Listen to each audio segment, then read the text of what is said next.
back to 2A Wolf, and we got our diesel heater in. I'm not going to do a whole unboxing thing because everybody's kind of tired of unboxing.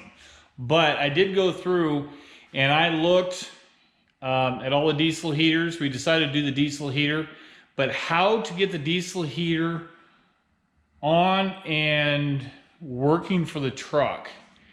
And this is where I'm going to ask you guys for some help.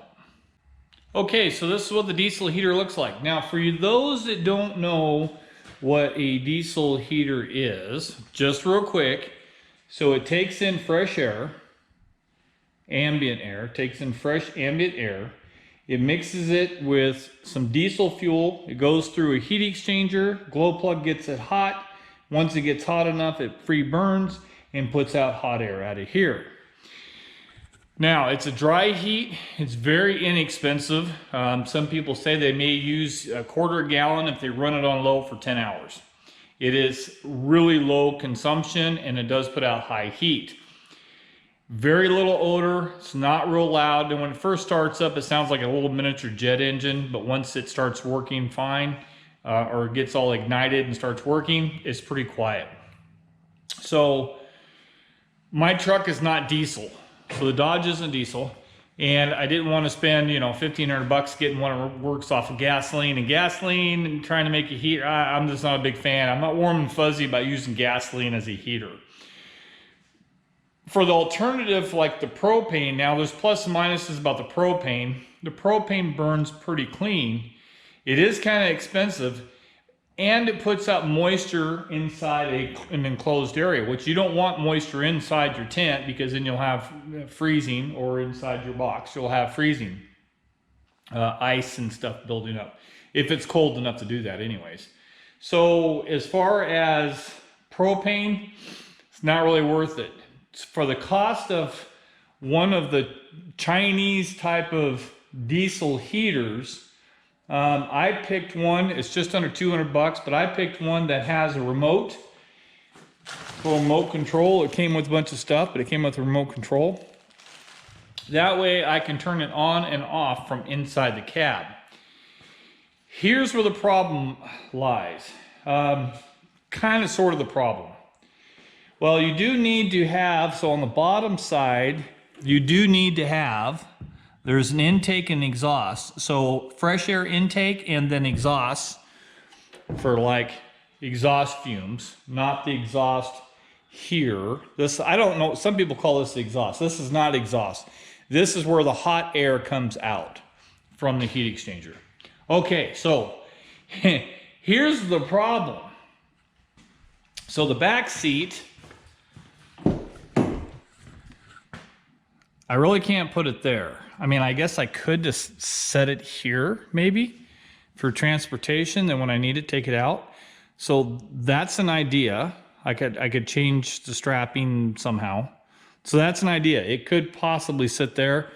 It's roughly, I think they said 16 by 16. It looks a little taller than 16 inches, but you will have a couple of hoses down here that come out. One is the fresh air intake, which is this little one, and then your exhaust. So you have to make sure whatever you're sitting on, you have enough clearance for that hose. There is your hot air. Comes out the hot air. Some people try different hoses. If you use like a dryer vent type hose, I heard it gets so hot that it could actually melt it. So don't do that. You got to stay with some heat rated hose. Dryer, the plastic vinyl white dryer stuff, it's not good enough. I could put it there. May interfere with the seat, may not, I don't know. So that's plan A. Plan B, well, I gotta get, so if I put it here for transportation and then I take it out and I can sit it on the ground, I have to get this hose to inside the box, which I got a couple ideas for that. So ABS doesn't melt at, you know, at 200 degrees. I think I can figure out a way to get this to make a ABS port to get in the inside. Now, if you guys have been following along, you know what it looks like on the inside. I can't put that heater inside the sleeping quarters. Wife doesn't want to be traveling around with the diesel fuel by the bedding anyways. So can't put it in the back for transportation. If you put it in your sleeping quarters, which is fine, then you have to have your 2 hoses go outside for your exhaust and fresh air intake. But you also have to fill the diesel once in a while too. All right, so here's the question I have for you guys. Where am I gonna put it? So here's a couple ideas. So first one was on the flat thing in the back. I could build some kind of rack. I really can't hold that with one hand. Let me set you up here. I could make some kind of rack and stick it on the side of the truck, kind of like a jerry can. Might be able to do that. And the exhaust, now I'm saying it, the heater output hose would go into the box. Now I can't do it on this side because I have the tower of power back here. Here's another option. It's mounting it back here. But the problem is that means I'd have to move it every time I want to lower the tailgate. Might be a pain in the butt. Then I was thinking, well, what about one of those swing out tire racks? And then I could mount it on the tire rack type of thing and just swing it out of the way. And then that way, it'd be sitting over here, and then the hose would go up to here, which you probably can't see. I'll show you here in 1 second. So option, I guess would be option C. So the first option would be to put it on the back, take it out when we need it. The second option is to mount it to the side fender well. I'm not really a big fan of that because I'm not really sure. I would have to like reinforce it back in there somehow, and then maybe put some nut setters in there to really get it to hold. The tire rack, option 4 type of thing, means I'd have to redo the bumper a little bit to hold the weight of the tire rack and of that, and then I would have to swing it out every time I open the tailgate. I came up with the 4th option. So I was thinking about, okay, so this plastic step on top, it has a pin here and a pin here and a pin here, I think. Cutting a section out, or cut it here, take the plastic off and put on a wider piece of steel and bolt that down. Then the box, since the box has the anchor plate on the box, are on the front and on the back. So I'll see about putting a plate of steel here and then make a pivot point so the whole plate will swivel out and the box will just sit right here and I can run it right here. I don't know. Where am I supposed to put it? I can't put it on top because if I put it on top, it would interfere if I'm taking the pontoon boat or not, which during the winter time I shouldn't be taking the pontoon boat out, but you never know. So I really don't want to put it on top. You can't lay it on its side. So I'm asking for your guys' help.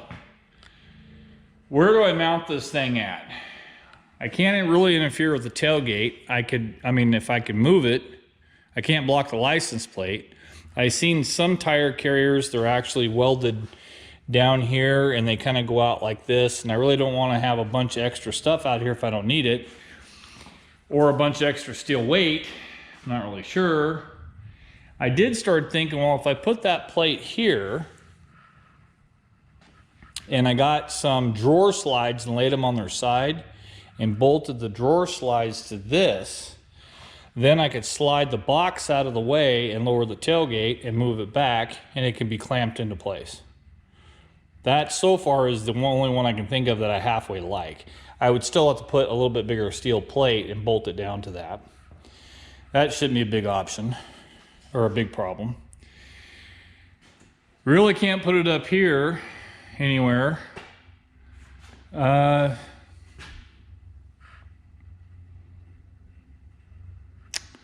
don't know. I guess I could bolt it up there somehow behind the fishing poles, but to fill the fuel, I'd have to unbolt it or something. Now the housing on it it has 4 clips, 2 on each side. You pop that and that red housing comes off so you can access stuff on the inside. But I don't need this mounted to the truck all the time. So I don't know. Anyways, I'm open for suggestions. I'm not going to waste any more of your time. If you guys have any suggestions, put them down below. Send me a note. Maybe a couple different ideas so I can maybe get it. I don't know. Send me some suggestions if you would. Put them down in the notes. So anyways, I'll leave it at that. I'm going to go through. They told me to make sure that you check everything because coming from overseas like that, sometimes it comes loose, stuff comes loose or whatever. I'm going to check everything out. I'm going to make sure everything works. I still have to get a 12-volt power supply back there somehow. I could plug it into my tower of power that's on the inside here. Just put a 12-volt cigarette lighter type plug on it and I can just plug it in the back. That's probably not a big deal. So anyways, send me some ideas. So anyways, hope you guys think about it. Thanks for following along on 2A Wolf.